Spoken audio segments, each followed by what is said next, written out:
Thanks to John, James, Elv, Chris, and Ben for supporting UX Podcast. We really appreciate it. You can support UX Podcast and the UX community too by visiting uxpodcast.com/support and making a contribution. UX Podcast episode 221.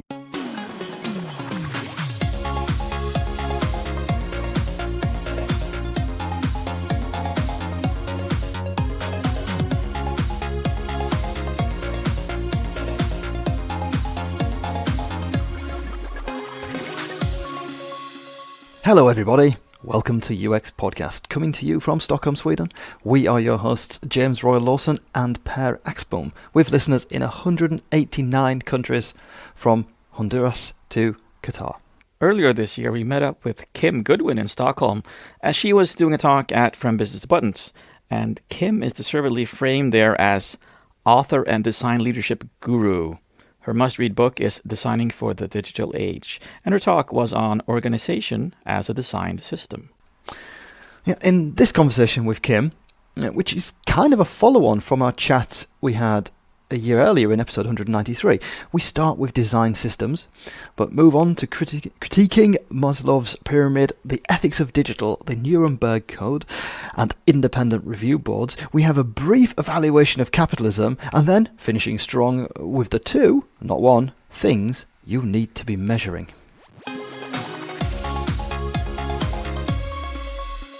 Design systems are something we're talking about an awful lot as a industry at the moment. It is the kind of shiny, hot new thing. But you opened your talk today with, are design systems the best investment? Yes. Are they?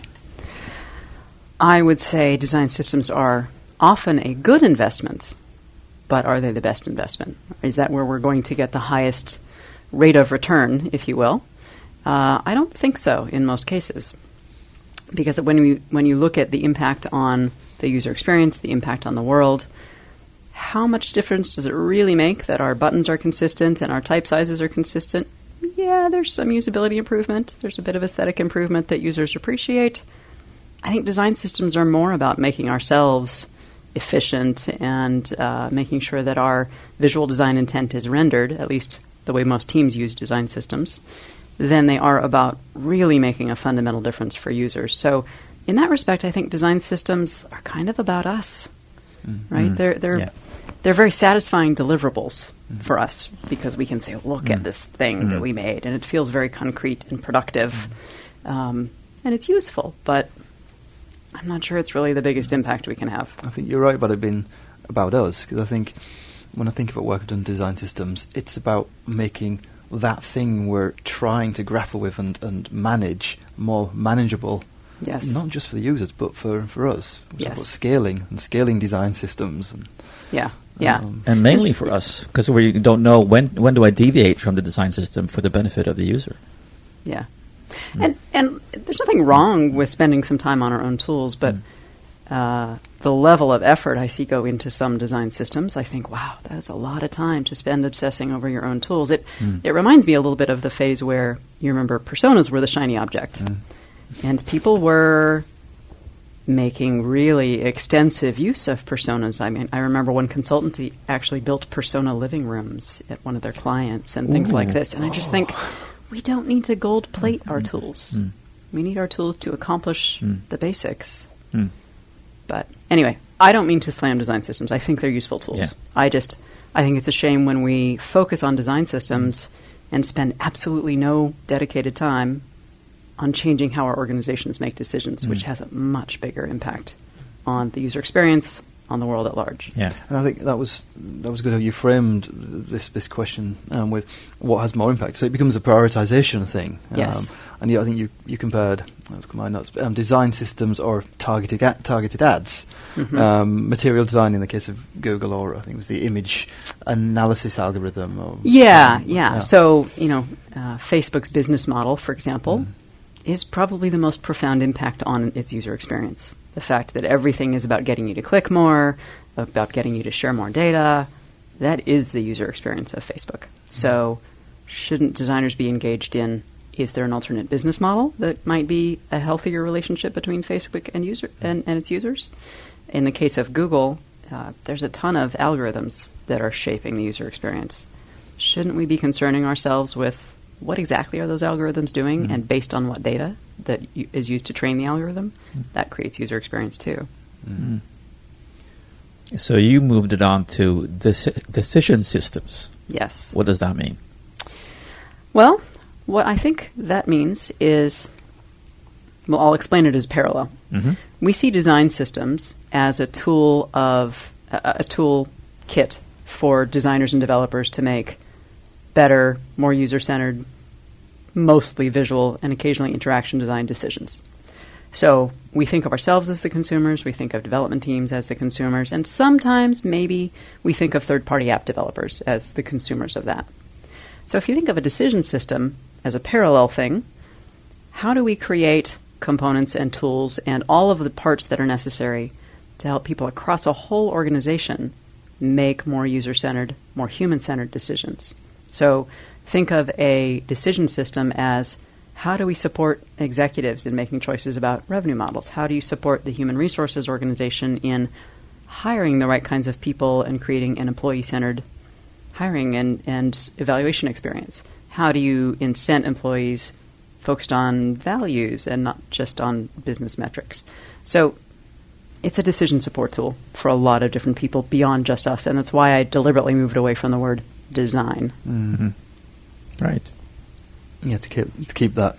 Oh, yeah. So not allow it to be something we can point at and say that's what the designers do. Right. Be more. Yeah, I mean, I have often said that things like a business model or pricing decisions or policies, those are design decisions in a way.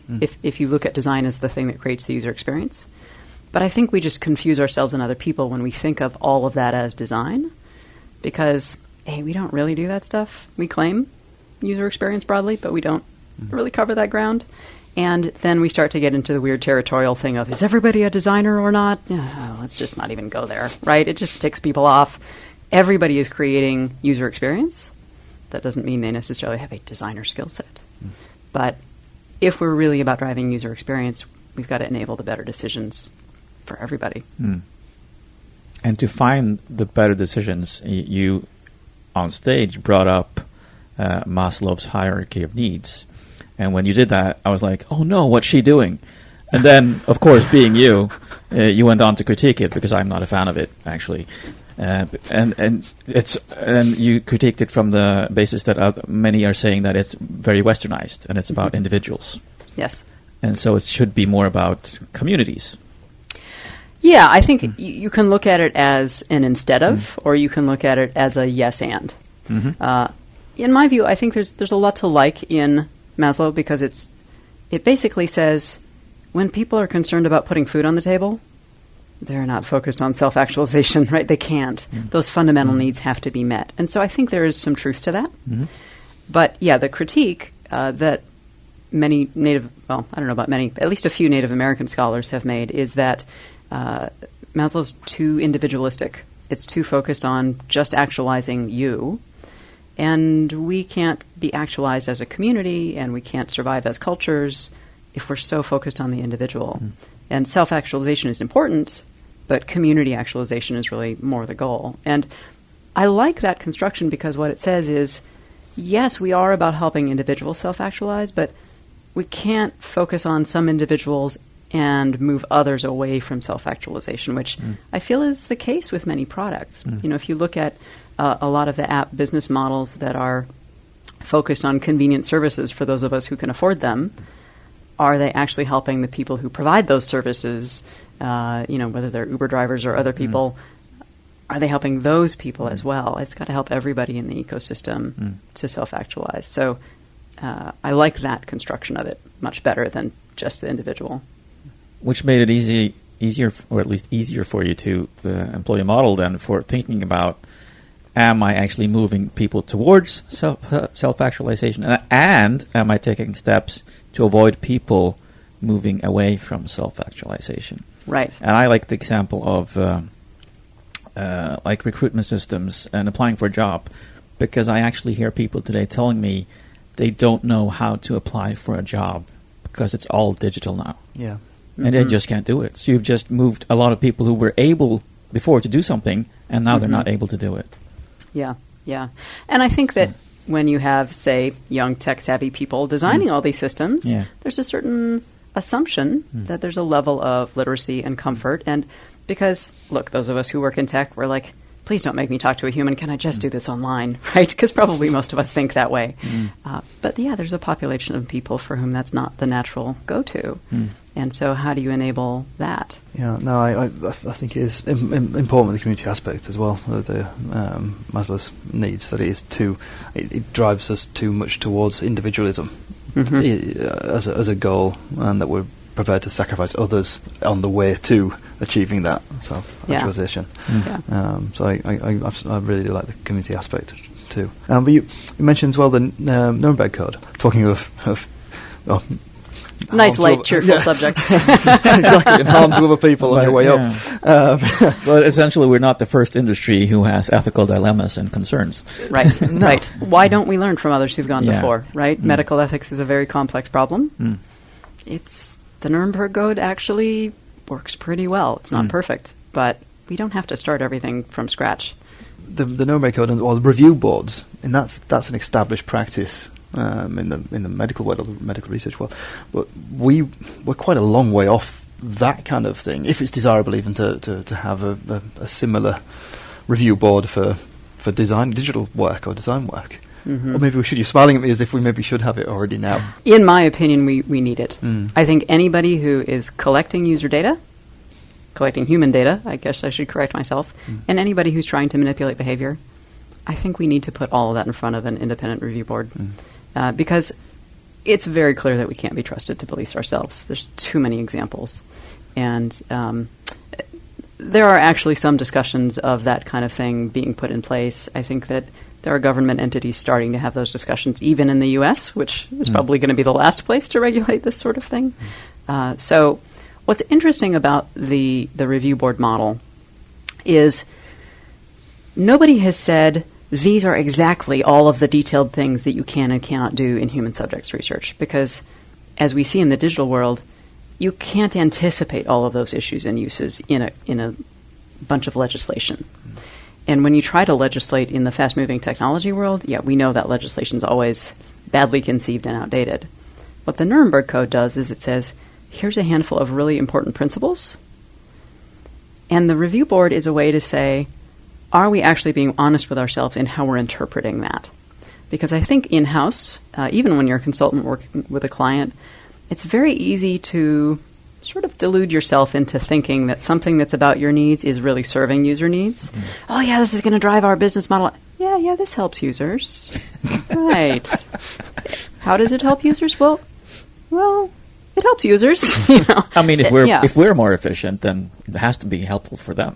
Right. And somehow us being more profitable is good for users, right? Because we can, in theory, offer our services cheaper, but of course we won't. I think that review board keeps us honest. It's a way to say, we're going to hold you accountable, but it's also a way to introduce some flexibility and some real-world translation, right? Because when you have a regulation, you can't argue with the nuance, whereas an independent review board will look at things and say, well, okay, I see your intent here. I see why this is good and useful. Let's talk about how we can make it happen. And they're not necessarily going to just shut you down. And those review boards consist of diverse interests, right? There's people who represent patients. There's people who represent researchers. There's a bunch of different perspectives typically on one of those review boards.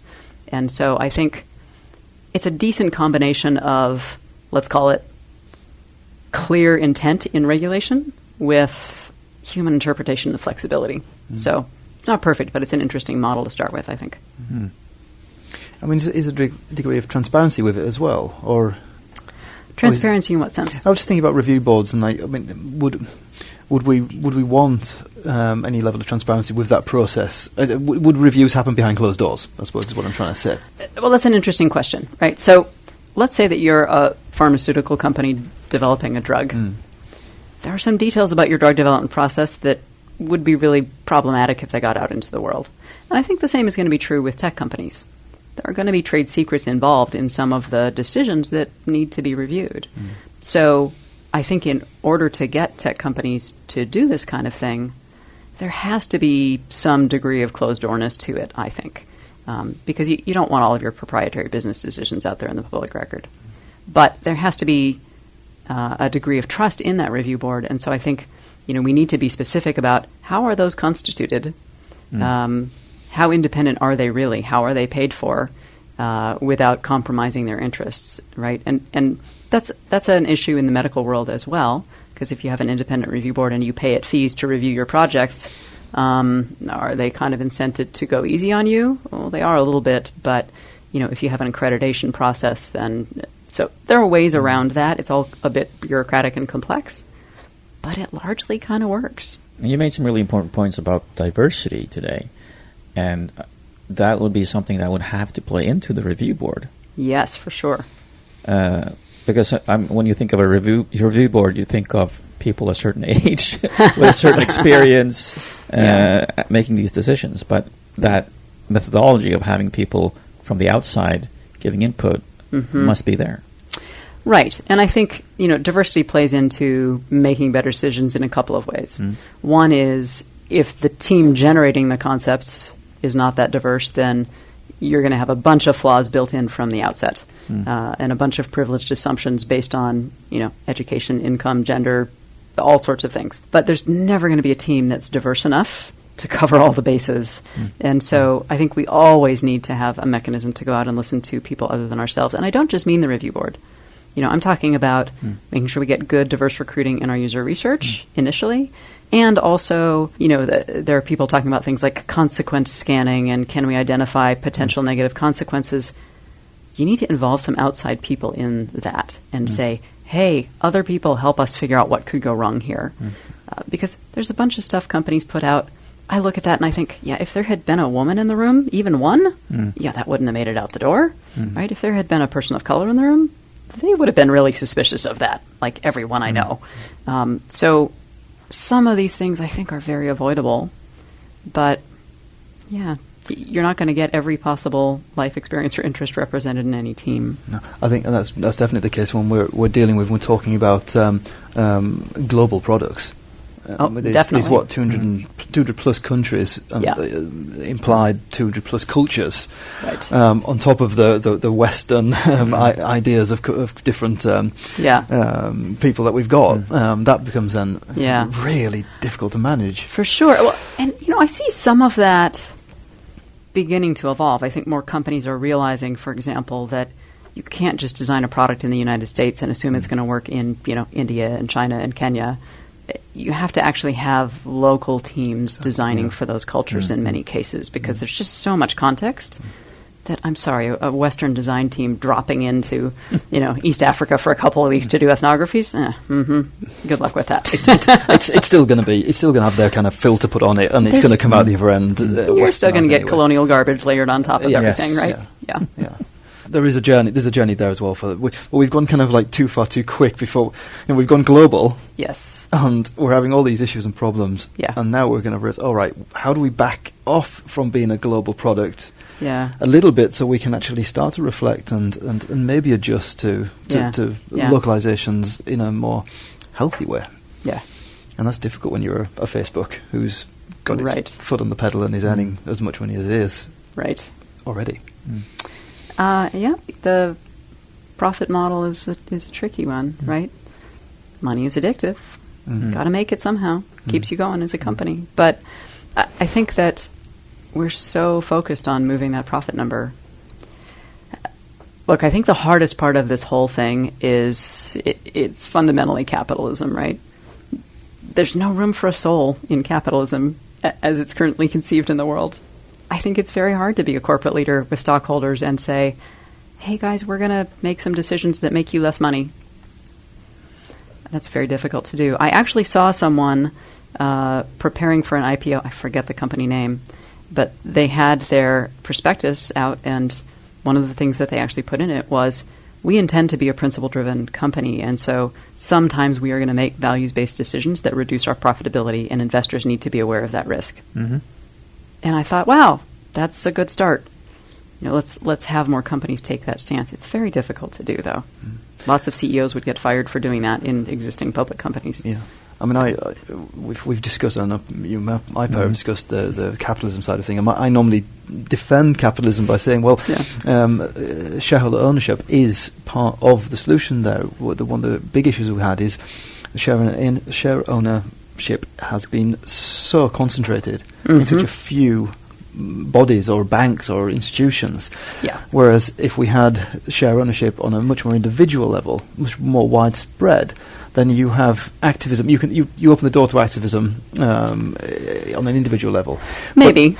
But yeah, Maybe. Theoretically, it sounds quite nice, but Yeah. in practice, we've still got the fact that how do you include the lower ends of society, maybe the less wealthy Right. end of society? Right. How do you get them to understand the benefit of investing that few dollars maybe they have over, if they have any dollars Right. over, in a company? And those people that you're talking about don't have the education or the time Yeah. to be activist shareholders. So that sounds good in theory. I think it's an optimistic interpretation of the ability of the masses to do that. I agree with you about the concentrated ownership being a problem. I don't know how you rein in capitalism unless it's government. And there are lots of reasons that lots of people don't trust government, sometimes with good reason. But some part of making tech more humane is going to be dependent on governments. It just is. Companies are not going to do this on their own. Capitalism is not going to do it for us. So I think if we're really wanting to make better user experiences in the world, I think we have to be active as citizens, not just as designers. Yes. But I think that is essentially why I say what I do about share ownership, because we have votes, and governments, I think, are part of the solution, and we vote the governments in. But I think also that we won't be able to pivot from capitalism, if we need to pivot from capitalism, as quick as possibly we need to. Whereas today, those of us who do have the interests and the awareness and even the resources can go out there Sure. and make a change by buying into some of these companies who want to change. Yeah. So as usual, there's a mix of things. Yeah. I feel a whole new episode here. On capitalism. Yes. Yeah, I mean, I'm not saying, oh my gosh, capitalism is evil, we must crush it. Of course not, that's ridiculous. But I think that all things in moderation, right? Yeah. There is no moderation to capitalism right now. We're over-optimizing to the profit metric, just as Facebook is over-optimizing to the engagement metric. And in real life, we never optimize to only one thing. That is not how we make healthy decisions in our lives. We're always making a trade-off. There's always something that provides a boundary on our behavior. And I don't feel like we have that right now in the business world. No. Yeah. I think that brings us probably nicely into you said towards the end of the talk about always measuring two things. Yes. And the obvious one is the thing you're actually trying to achieve. What's the other one? The thing you're not willing to sacrifice to get to that thing. So we're always trying to achieve some business outcome. Usually it goes back to profit. Sometimes the metric is sort of a leading indicator of profit. So we're always trying to accomplish something for the sake of the business, but there's always a trade-off. We're always losing something when we crank up that metric. If we crank it to a certain point, maybe we don't lose anything noticeable, but there's a point at which it starts to stress other aspects of the user experience, whether that's we're introducing more privacy risk or we're just degrading the experience. Think about the ad model in online newspapers, for example. There's a point at which you put so many ads in there that the paper is literally unreadable. You have completely destroyed your user experience. There are publications I just will not visit online because it's just too bad.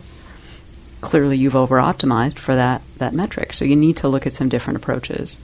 But companies aren't measuring that trade-off decision. They're not measuring the thing that is ultimately going to be problematic for them in the long run. So I guess I think of it as it's like the trade-off we all make professionally. We can pour all of ourselves into work, but at some point our health starts to degrade, our mental health or our physical health or both. And you know what? The job isn't always going to be there. We only have one life. And I feel like we have to find a way to introduce that balance in our work, too. And right now we're very focused on the productivity metrics and not on the long-term health metrics. And that's the thing we need. And I have no illusions that designers are going to necessarily solve that on our own, but I think it's a conversation we need to be part of. Yeah. and starting to introduce that where we have a friendly ear in an organization. And metrics are one way to do that, right? We don't have to say, hey, we need to rethink capitalism, and nobody's going to have that conversation with us at work, right? But I think what we can do is we can say, look, we want to optimize for this metric. We're worried about what might happen if we over-optimize for it. What do you think if we measure this other thing alongside it? We don't have to have that bigger, deeper conversation. We can just start to introduce the metrics. And those are probably conversations most of us can have. And I think that's a good starting point, because then the trade-offs will start to become apparent to other people, and it will be the metric doing the talking instead of us whining about, we're degrading the user experience in a way that isn't really evident to people who are not focused on it. So it's a way of making the sacrifices more visible to the decision makers. Exactly. Yeah. And, if you can put a number on something, it feels much more real to many stakeholders. Whereas right now, there's a lot of designers saying, I don't think we should keep pushing on this because look at what's happening to the user experience. And that's viewed as a matter of opinion. Other people might say, I think our user experience is still fine. No, it's not fine. But we don't tend to measure these things, A, because we don't spend time thinking about them, but they're also harder to measure than more automated metrics are, right? Because the values that you're not willing to sacrifice are usually not things you can measure with click-throughs and other things like that you can just instrument. You actually have to ask people. And that means you need some mechanism to go out and say, hey, how are you feeling about this? And I don't mean Net Promoter. I mean detailed, actionable metrics that say, hey, how connected do you feel to other people after using this? And this is where, again, drawing on the healthcare world, if you are developing a drug, there's ways that you can scientifically ask people questions about the impact of it that are viewed as medical evidence and that actually hold weight scientifically. And we should be using that same level of rigor in what we're doing with our products because, frankly, it's an interventional study, and we need to up our game when it comes to understanding the impact of what we're doing. Yeah, we're effectively doing medical trials on the world population. In fact, we're literally doing medical trials in some cases, right? If there's increasing evidence that a lot of internet usage is increasing depression and suicidality in people. No joke. So we're definitely intervening in people's health, and we need to be a lot more responsible about that. Which, on the positive side, means that we can learn from a lot of other industries that have already gone through these issues. Right, Yeah. right. On the optimistic side, since we've gone rather dark in this conversation, on the optimistic side, I think it speaks to the power of what we are doing. The fact that we can induce depression and suicidality also means maybe we can induce positive things in people's lives as well, right? And so behavior change isn't inherently evil. If you look at, say, some of the fitness trackers and so on that are helping people change habits to be healthier, that's behavioral intervention too. It just happens to be beneficial behavioral intervention. So I think we need to figure out how do we make sure that behavioral intervention actually is beneficial? How do we put some checks and balances in there so that we are using our power for good, so to speak? Thank you for sitting down with us, Kim. Sure, my pleasure. Thank you. I think if we, as an industry, had the opportunity to elect a leader, I'd cast my vote for Kim. Oh, yeah. I would definitely vote for Kim. I mean, listening back to this interview now, some months after we actually did it as well, and just hearing everything, just remembering the state at first that we were in when we were listening to her and her responses, and listening it back to it now, just confirming that she's one of the few people you can actually pose really complex questions, and she has an extremely coherent answer for each and every one of them, and they all seem so obvious. It's like, but people have been thinking about these things for years, and they're still trying to figure them out. But you ask Kim, and she has them figured out, or at least she can express the answers in such a way that you understand the complexity, you understand the nuances, and you realize that we have to forge ahead anyway with the information that we have on hand. Yeah. I think we actually had a similar kind of reflection when we talked to her last in episode 192. I think I said 193 in the beginning. It's 192. But yeah, Kim's wonderful at articulating complex things in response to complex answers like we posed to her, I think. But picking on some of the points that we raised, I I really like the idea of some kind of review board. Oh yeah. Kim says we need them. I think we need them. And we wouldn't be the first industry to have an independent review board. But getting there is complex and creates a lot of additional challenges. We mentioned in the chat there about how do you ensure they're independent, and how do you regulate how they're paid, how do you recruit them, how do you control the incentive side of being part of a review board. And another thing we mentioned there, Pierre mentioned, was the need for accreditation to be allowed into the review board. That in itself, just that one word, is an entire can of worms. How do we then accredit people as designers so they can be part of an independent review board, so they can then review design decisions, things that we're doing in a way that's safe, in a way that's good, healthy, and successful? That's true. And I think what Kim is doing here, she's sort of showing us that's a good goal to have. And she's, of course, also aware that it's not going to happen overnight. So our challenge then is to figure out what are the tiny, small steps that we can take towards achieving that goal. What is the path we need to take now? Just when I talk about these things, I usually tell people to have every quarter have a meeting around these things, talk about them, make them top of mind, because you need at least to have some sort of routine in talking about these issues, about harming people, about storing their data, about manipulation, and those risks. Because if you're not having a conversation, then you're losing, people are being harmed, essentially. But just start having that conversation and realizing, okay, so how can we make that even more formalized and towards the review board, but not, as it would be over several years before we get there, I guess.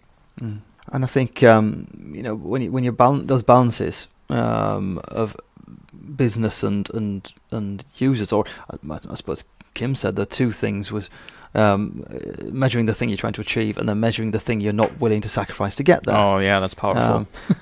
Yeah, but kind of building on from that a little bit is if we say that we're not willing to harm users in order to get there, to be generalizing that second thing to measure, then that I suppose allows you then to be empowered. If you say that's a real crucial thing for you, not causing harm, then that allows you to be empowered to weight things that help or benefit or reduce harm. You can weight them slightly higher than some business aspects.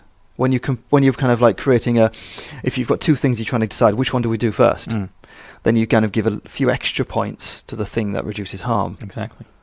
Compared to the thing that generates more revenue. Very difficult to, I think, to get buy-in from higher up. But it's not all the time we have to get everything signed off higher up. We actually have... No, exactly. Not all the time you have to get things signed off, but also you can just mapping it out shows people, okay, so we won't choose the one that harms the least. Fine. But at least we know that now. And we have to stand by it because we have it on paper and we put it up on the wall over here.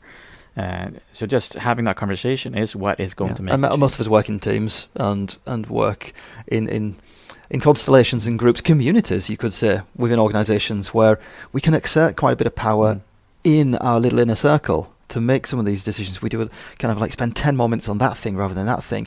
Maybe it isn't noticeable. Maybe it doesn't cause kind of like business decisions, but it might make an actual difference at the other side. And for me, that ties well back to what she was saying in the beginning of the interview about design systems. And what are we spending our time on? Are we spending our time on things that promote us as designers, or are we spending time that help the people we are trying to help with our designs? And we need to find the better balance. I think her reasoning around doing one thing at the expense of another, or over-optimizing for the profit metric even, like over-optimizing for one thing and not finding a balance, that's a really huge, important point I think people need to start reflecting on. Yeah, and even though we've just been discussing ways in which maybe you could practically do something now, because some of the bigger changes will take time and are complex. Kim did say Facebook's for example, Facebook's business model is Yeah. the one single thing that impacts the user experience of users the most. Yes. So these kind of like micro things you're changing here and there. No, you're just kind of you're just scratching in the sand a little bit. You're not actually making the big changes. Yeah. Completely agree. Please subscribe to the show if you don't already. Our entire collection of episodes is available on Spotify and on the website. And as a suggestion of what to listen to next, apart from episode 192, and even the episode, the first time we talked to Kim, which, oh God, what number was that? That was even... 190. Oh, the first time. First time, that was 93, back in Oh my God, that's a long time 2015. ago. 2015. But apart from those two, part of episode 56, we talked to Natalie Nahai about culturability, I think is the phrase she used at the time, and internationalization. This was over 6 years ago we had this chat, but it ties in. It's relevant to what Kim was talking about as well, with internationalization and backing off from that and reflecting, and local people doing local things. Remember to keep moving. See you on the other side.